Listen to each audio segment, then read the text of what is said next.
Salut les amis, j'espère que vous allez bien en cette période de la Coupe du Monde avec John. Salut John. Salut. On va débriefer de la première journée de la Coupe du Monde en faisant notre équipe top et flop, des joueurs qui nous ont régalé ou déçus. Alors John, on commence par ton équipe top. Alors, au goal, tu as mis quel joueur? Au goal, j'ai mis Neuer parce que Neuer était vraiment pour moi impeccable. En dehors de l'erreur qu'il a faite, il a quand même bien sauvé l'Allemagne à plusieurs reprises contre le Mexique parce que autrement, sans Neuer, ça aurait été compliqué pour l'Allemagne. Ils auraient pu prendre beaucoup de buts. Donc voilà, au goal, j'ai Neuer. Et en défense, j'ai Ramos, Pep, Trippier et Marcelo. Et au milieu, j'ai Coutinho, Layun, Milenkovic, Savic, Di Maria. Et en attaque, j'ai Cristiano Ronaldo et Harry Kane. Cristiano Ronaldo, avec son triplé contre l'Espagne, c'était vraiment excellent. Hein. Magnifique. Et Harry Kane avec son doublé contre la Tunisie. Oh là là, il est toujours là où il faut. Il est impeccable ce joueur. C'est un monstre. C'est le poison des défenses adverses. Le poison de la Tunisie, Harry Kane. Et le futur poison de la Belgique. Et le futur poison de la Belgique. Non, je rigole, on sait pas. À mon avis, on sait pas. On dit ça pour rigoler, on sait pas. C'est pour rire. Voilà. Et Coutinho, il m'a régalé avec son but contre la Suisse. C'était vraiment excellent. Marcelo, lui, avec ses gestes défensifs, il m'a aussi régalé. Ramos, aussi excellent. Pep, impeccable contre Portugal. Le mur. Trippier, ouais, vraiment le mur. Trippier, lui, contre la Tunisie, il a été impeccable. Il a bloqué les offensifs de Wabi Kazri. Donc pour moi, Trippier vraiment a été excellent. Et Milenkovic et Savic étaient vraiment impeccables dans le match contre le Costa Rica. Angel Di Maria a été impeccable contre l'Islande. Il a donné des bons ballons. Et en partie, c'est en partie grâce à lui aussi que le premier but de l'Argentine est venu. Aussi contre l'Islande. Donc vraiment, moi, il est dans mes tops et tous ces joueurs-là sont dans mes tops. Donc Cristiano Ronaldo, Harry Kane, Angel Di Maria, Milenkovic, Savic, Layun, il a fait un match impeccable contre l'Allemagne. Il était vraiment solide. Un match impressionnant. Et Coutinho, impeccable contre la Suisse. Marcelo, impeccable contre la Suisse. Trippier, impeccable contre la Tunisie. Pep, impeccable contre l'Espagne. Ramos, impeccable contre le Portugal. Et Neuer, pour moi, grand gardien, impeccable contre le Mexique. Donc vraiment, on passe à mes tops. Au goal, j'ai mis Alderson, le gardien islandais qui a fait un match impeccable. Il a arrêté le penalty de Messi et ça, c'est vraiment une grande chose pour lui. Alors, en défense, j'ai mis Achraf Hakimi, le Marocain, parce que je trouve qu'il a été excellent. Contrairement à ses compatriotes, je trouve que ça a été le meilleur joueur marocain sur le terrain. Ah oui. Alors, à côté, j'ai mis Toby Alderweireld, le Belge, excellent. Je pense que c'est le seul défenseur qui n'a pas fait de bourde contre le Panama. Ah oui. Ensuite, j'ai mis John Stones parce que je trouve en défense anglaise, c'était pas rassurant. Maguire, Trippier par moment ont fait quelques erreurs. Aussi Walker aussi. Et je trouve que c'est le seul qui a fait un match impeccable. Il a bien masqué les erreurs défensives de ses partenaires. Ensuite, j'ai mis Kolarov, son coup franc magnifique contre le Costa Rica. En plus, lui, c'est un grand joueur. Il a apporté son expérience, son calme, sa sénérité. Et il est excellent ce joueur. Ensuite, au milieu, j'ai mis Lozano, le Mexicain, qui a mis un beau but contre l'Allemagne. Ensuite, j'ai mis De Bruyne, le Belge, qui a vraiment géré le milieu de terrain de la Belgique. Il a construit le jeu, il a bien organisé le milieu de terrain. C'est tout ce qu'on attend de lui. Ensuite, j'ai mis Golovin, le Russe, excellent joueur, contre l'Arabie Saoudite qui nous a régalé. C'est vraiment une pépite ce joueur.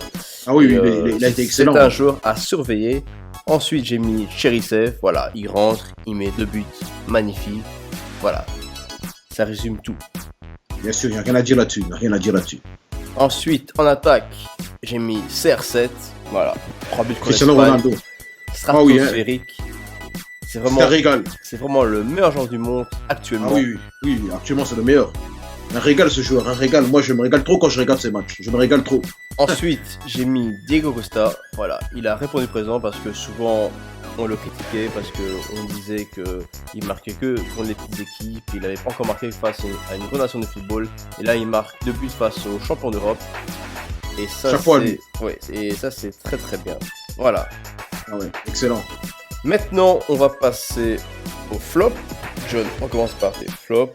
Au goal, Alors, moi, tu as mis qui?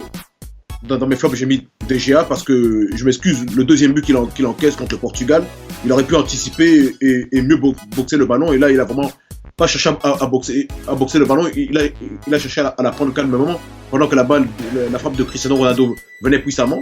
Et je trouve que ça, c'est quand même une erreur quand même grave pour un gardien à ce niveau-là de la compétition. C'est vraiment très grave. Devant une équipe comme le Portugal et devant un joueur comme Cristiano Ronaldo d'essayer d'arrêter une frappe bien placée, puissante à distance, en essayant de la prendre des mains, c'est quand même grave. Donc déjà, il fait partie de mes flops.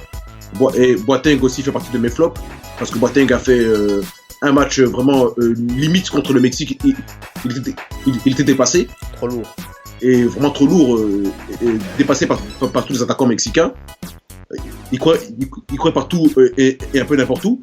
Et Otamendi aussi, je l'ai mis dans mes flops parce qu'il a fait un match vraiment médiocre contre l'Islande. Le but d'ailleurs encaissé vient de lui. Défensivement, il était vraiment à la ramasse contre les Islandais. Il n'a pas été terrible. Heureusement qu'il y avait toujours un Lucas Biglia pour venir lui porter secours. Et Angel Di Maria qui revenait aussi en défense aussi pendant qu'il n'est pas défenseur. Parce qu'Otamendi était vraiment dépassé sur le but islandais.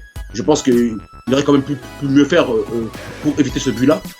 Et donc j'ai mis aussi Cédric Suarez dans mes flops parce qu'il y a un des buts de l'Espagne où pour moi il est fautif. Il n'a pas bien suivi Diego Costa. Il aurait pu bien bloquer.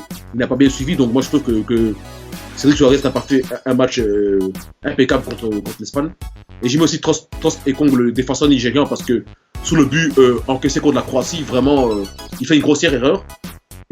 Au lieu de se mettre au pré-poteau, il aurait dû tenir l'attaquant croate. Il a laissé Mandzukic tout seul, et donc Mandzukic a pu faire une tête. Et lui s'est rendu compte que Mandzukic était tout seul, et Mandzukic fait la tête, et il revient trop tard sur lui. Donc il a fait dévier la balle dans le goal, et je trouve que c'est quand même une grave erreur. Donc le Trost Ekong, je trouve que vraiment qu'il n'a pas été bon. Il a aussi donc permis aussi à Mandzukic aussi d'avoir un penalty. Voilà, quand il ceinture le joueur croate Mario Mandzukic, je trouve que c'est quand même très grave de sa part. Et donc j'ai aussi mis Aziz Badouz, le mieux marocain dans mes flops, parce que je m'excuse sur le but qu'il encaisse contre l'Iran. Il aurait dû laisser la balle passer parce qu'il n'était pas mis en danger. Il n'y avait pas de joueur iranien qui était vraiment dans son dos, et je trouve que voilà qu'il a commis une grave erreur à 2 minutes de la fin du match d'essayer de dévier le ballon pendant qu'il n'y avait aucun danger, et il marque contre son camp contre l'Iran, et donc il met son équipe en grande difficulté maintenant, qu'il est obligé de prendre 6 points sur 6 contre le Portugal et l'Espagne. Donc ça va être très compliqué. Et donc voilà. Et Lucas Biglia, bon, pour moi il est aussi un peu dans mes flops parce que bon, il n'a pas non plus fait un très grand match contre l'Islande. Et d'ailleurs, il est sorti à la 55e minute, je pense. Ouais. Banega l'a remplacé. Ouais. Et Mesut Özil, je l'ai aussi mis dans mes flops parce qu'il n'a pas fait non plus un très grand match contre le Mexique. Il était décevant. Moi j'attendais beaucoup plus de lui. Il n'a pas été très bon. Sur le but, il s'est fait dribbler comme un enfant. Ouais, comme un enfant, ouais, vraiment. Comme un enfant. Et j'ai aussi mis Hakim Ziyech aussi dans mes flops parce que j'attendais beaucoup plus de lui contre l'Iran, et il m'a vraiment déçu. Il a raté beaucoup d'occasions, il n'a pas été à son niveau. Je trouve qu'il était vraiment limité durant le match contre l'Iran. Il m'a vraiment déçu. Et donc j'ai aussi mis Bryan Ruiz aussi dans mes flops aussi parce que il a été décevant contre la Serbie. Il n'a pas été terrible, il n'a pas été excellent. Et j'ai aussi mis aussi El Kaabi dans mes flops parce que El Kaabi a raté beaucoup d'occasions de but contre l'Iran. Il a des occasions nettes de but, et il a raté beaucoup d'occasions, et il a mis son équipe en difficulté en ratant toutes ces occasions. Donc voilà, moi je suis déçu de tous ces joueurs-là. Ils font tous partie de mes flops. Ok. Voilà. Maintenant on passe à mes flops. Alors au goal j'ai mis De Gea. Voilà. Parce qu'il a fait une bourde sur le but de CR7, sur le deuxième but. Ça, il devait l'avoir. Même si c'est vrai que CR7 tape puissamment, mais pour moi c'est une faute professionnelle. Ouais. À droite, j'ai mis Kimmich. Tombé pour le Portugal. J'ai mis Kimmich, l'Allemand. Ah oui. Je trouve qu'il a été en dessous avec l'Allemagne. Ah oui, vraiment. Ensuite, j'ai mis Piqué parce que je trouve Piqué n'a pas été top. Voilà.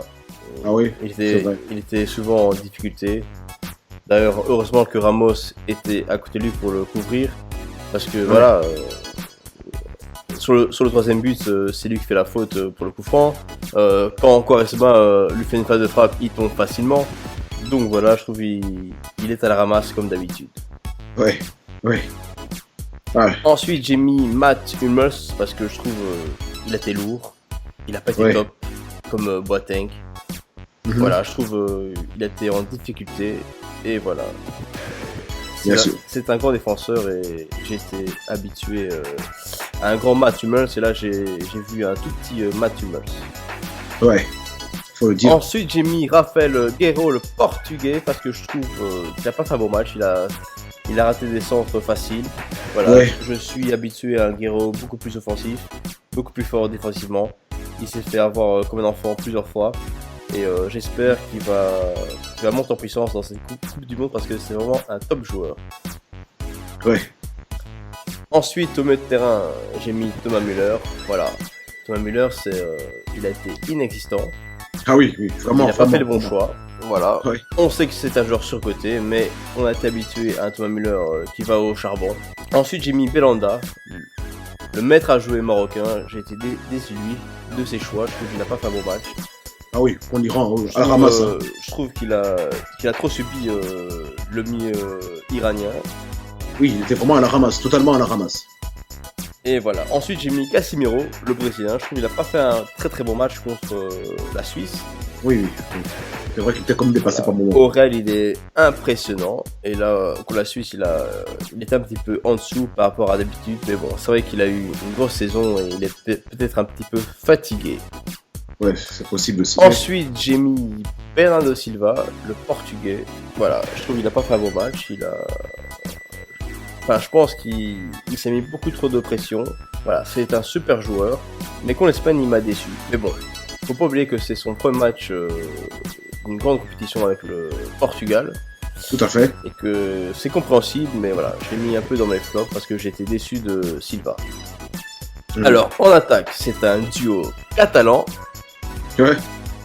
J'ai mis Messi parce que oh là là, il a raté son penalty et pour moi un grand joueur de son envergure doit le mettre au fond et doit savoir gérer la pression parce que j'ai appris que Messi n'aimait pas la pression et voilà.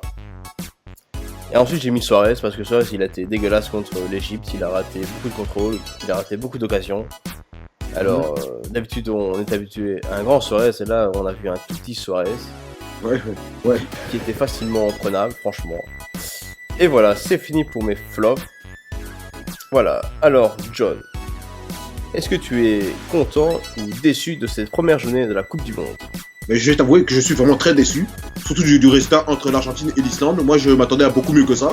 Là, j'ai vu une petite équipe d'Argentine contre l'Islande. Et je suis aussi déçu du Brésil aussi contre la Suisse. Normalement, le Brésil, avec les joueurs qu'ils ont, le niveau qu'ils ont, ils devraient écraser la Suisse. Et là, ils font 1-1. Maintenant, c'est vrai que sur le but des Suisses, moi, je pense qu'il y a une petite faute. Mais bon, il y a faute. Maintenant, n'oublions pas que la Suisse, c'est le pays il y a beaucoup de dirigeants suisses qui sont dans la FIFA. Donc voilà. Voilà, c'est bizarre qu'on n'ait pas sifflé la faute avant, il faut le dire. Moi, je le dis ouvertement, je me mouille. J'ai pas peur de le dire. Il y a des fautes sur le but des Suisses. Et voilà. Moi, personnellement, je suis déçu de cette première journée parce que je trouve très déçu. Il n'y a eu que 2 beaux matchs. Oui, Espagne-Portugal. Portugal-Espagne. Mexique-Allemagne. C'était notre top et nos flops durant cette première journée de la Coupe du Monde. Les amis, on vous dit à très très bientôt parce qu'on va faire ça jusqu'à la fin de la Coupe du Monde. Les amis, restez connectés sur YouTube, sur notre chaîne La Grande Analyse. Les amis, on vous dit à bientôt pour de nouvelles vidéos. Ciao les amis!